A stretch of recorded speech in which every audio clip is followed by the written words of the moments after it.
Do you consider buying an old generation SAAB 9.5? Well, in this video I'm going to share a few things for you to consider before doing that, so stay tuned.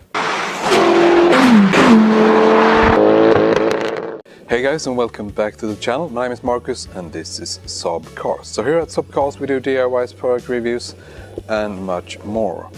So in today's video we're going to take a look at the old generation 9.5 and what to consider and what to look for before buying it. So in the video I'm going to refer to this as the OG 9.5, which stands for the old generation 9.5. So let's head on with the first subject, and that is the engine. So back in '97, when this was released as model year 98, you could pick from 3 different petrol engines, 2 4-cylinders and 1 V6. And the 4-cylinder being the 2.0, the 2-liter, and the 2.3, the 2.3-liter, and they were all with turbos. Later on the Aero came. It had 230 brake horsepower. In 2002 they bumped up the Aero to 250 brake horsepower and the 2.3-liter from 170 to 185. They also released a 2.2-liter diesel engine, and correct me if I'm wrong, that was not the best diesel engine out there. And later on in 2006, as model year 2006, they released the 1.9 diesel, and from what I understand it's a much better diesel engine. They also bump up the Aero from 250 to 260 by changing some of the components. Let's take a look at what you need to consider regarding the engine and what to look for when you're out hunting for your old generation 9.5. So the most common engine for the OG 9.5 I think is the 2-liter 4-cylinder with 150 brake horsepower. On this car you have the Aero, which is the 2.3 with a bigger turbo, so it's 250 brake horsepower. And even though it's a nice engine, however, it came with a turbo, and it's not the best turbo. It's a Garrett turbo, GT 1752S, I believe. It usually brakes within 140,000 to 150,000 kilometers, so it's not very reliable. So you need to look for smoke from the exhaust. So if it generates a lot of smoke, you're probably going to have to replace the turbo later on. Also, if you pick the 2.3, which is 170 or 185 brake horsepower, it has the same turbo, so you will have the same issue. However, if you need to change the turbo, you can upgrade to the bigger turbo. Like in this, it's a Mitsubishi turbo. You can do that, and you can add some custom software for the engine from one of the well-known tune companies. If I were to choose, I would pick the Aero with a bigger turbo from factory, or the 2.3-liter with a bigger T that came in 2003, I think. And also look for rattles on the left side of the engine. And by rattles I mean the rattles from the timing chain or the balance chain on this side, the passenger side. So it's located down here in the engine, behind all this, the big engine mount here. And there is a timing chain tensioner behind here that you could remove, and you could look at that and see how many millimeters it's out. So you need to measure that. And if it's 11 millimeters or more, you're probably looking for a chain replacement. Automatic or manual, it's a very personal choice, I think. Both are good. The manual can be a bit sluggish when it's cold outside. The automatic is very smooth, and it has a sport button. So if you press the sport button, it makes the car feel like, I don't know, you got 100 horsepower more or something. It's a very special sensation when you push that button. If you choose the automatic gearbox, make sure you stick to the oil change interval, which is 5 years and or 120,000 kilometers. In 2005, SAAB released the Buyer Power Engine concept, which makes it possible to run the car on E85. E85 has higher octane, which means that you can retrieve more power from the engine by using E85. So that was one of the marketing strategies from Saab. Running the car on E85 gives you a little extra power, and it's also environmental friendly. So that was one of the marketing strategies. Time to move on to the chassis. Always check the dampers and the springs. See if you can see if the spring is broken or not by just looking into the wheel arch. Take the car for a test drive and listen for strange mechanical sounds, clonking and so on, squeaking. And if the ABS light turn on when you drive on the highway, for example, you probably have an issue with the so-called ABS ring. It's a very common problem. It's a small ring attached to the wheel hub, which counts the turns of the wheel. So it's a very cheap part, but it takes some time installing it, removing the old one and putting the new one in. And besides that, always check the bushings, especially in the rear on this car.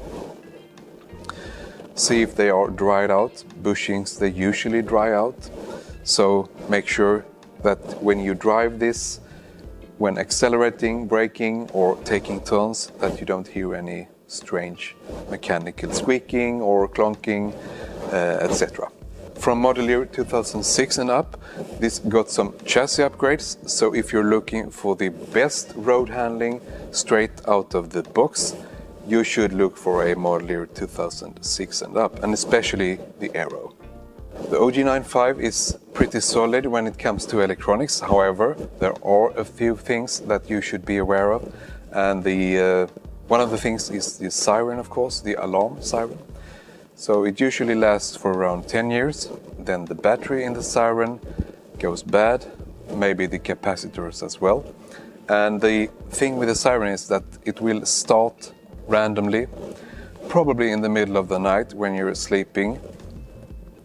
The solution for this is not very complicated. You need to get the siren out, take it apart, change the batteries, and maybe also the capacitors. And then it will probably last another 10 years. Another thing is the xenon headlights. They have level sensors in the front and in the rear, and they tend to break. It's not a big deal, you should just be aware of it. It will enable a warning light in the dash telling you that there is something wrong with the xenon lights. So you can just buy new ones or used ones and change them. And one thing to be aware of though is if you're using a Tech 2 or somebody is using a Tech 2 to look for fault codes. It can show a fault code for the front sensor even if the rear sensor is the one that is bad. So remember that if it happens to me, I usually replace both the front and the rear. So if the car hasn't been repainted at all, and since the OG95 has been on the market for almost 22 years now, or maybe slightly more, you will see rust. It's just a matter of where and how bad it is. So you need to look at certain points. The dog bones behind the rear door and also the wheel arches. Just feel with your hand if you feel anything strange, bubbles or something like that. And also the boot, the tailgate have problems with rust in some places as well. As model year 2006, you got a completely new front, new headlights, and a new tailgate and new rear lights as well. So that was a very big year regarding the exterior and also some of the interior as well, which leads us into the interior. As you can see, this has the sport seat that came in 2002, and it's an amazing seat, probably one of the best Saab seats out there. If you plan on getting a dog, I suggest you go for the leather seats because textile seats, they're horrible when it comes to cleaning. The color inside, it's beige leather or could be black, or it could be grey, or it could be combinations with beige black, grey black. And when they released the model year 2006, they also introduced a leather that is almost white. I don't think that's the best color, but it's very nice to look at. But probably, if you can find black, you should probably stick with that. It's so much easier. And here inside, you have the SID display here, and that had some issues between model year 2002 and 2003. So the cable between the buttons and the display, or the electronics and the display, it got worn out, so to speak. So that resulted in a display with a lot of pixels turned off. It's something you can fix. There are repair kits online. Just Google it and you'll find them on eBay, for example. 2004 and up did not have this issue. So this is the same SID as when the car was new. So it's very good. Regarding the stereo navigation or not, the navigation unit is quite old. However, the maps are actually from 2018. And I don't know, it really doesn't matter if the car don't have the navigation, I think, because maybe you're using your phone anyway, so I wouldn't mind having the original stereo and just the phone for the navigation. And when it comes to sound, I suggest you look for a car that has the audio system 3. So you had audio system 1, 2 and 3, and in this car it's 3. So it's a Harman Kardon system. It has a very good sound quality, I think. And you can identify this by looking in the boot. So on the 5-door version you have a subwoofer on the right side in the boot, and on the saloon and the sedan you have 6x9 speakers in the shelf, producing some more bass. Actually, all of the speakers are very different, so bear that in mind. Audio system 2 it's quite good, so avoid audio system 1 if you can, because that's a bit poor, I think. You can always upgrade if you're into that, but if you can find a car with audio system 2 or audio system 3, go ahead and do that. The OG95 came with different packages and different level of equipment.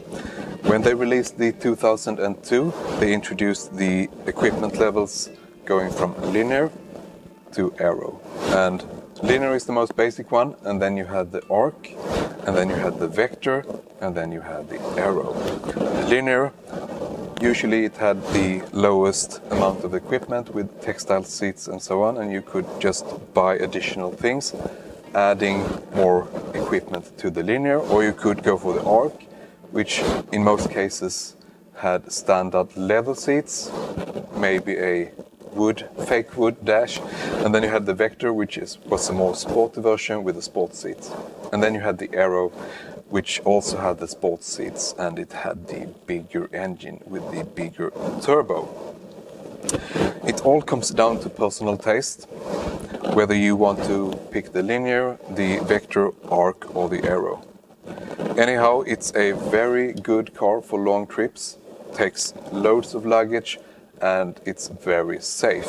I hope you found this video useful. If you did, please like, share and subscribe. And if you have additional information that could help others in their decision process regarding getting a OG95, please put that in the comment section below.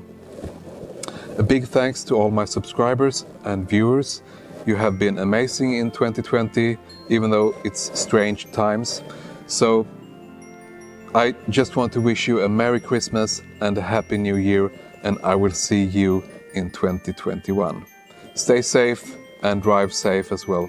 And by the way, if you do look for an OG95 5-door version, please get one with the roof spoiler. See you in 2021, guys.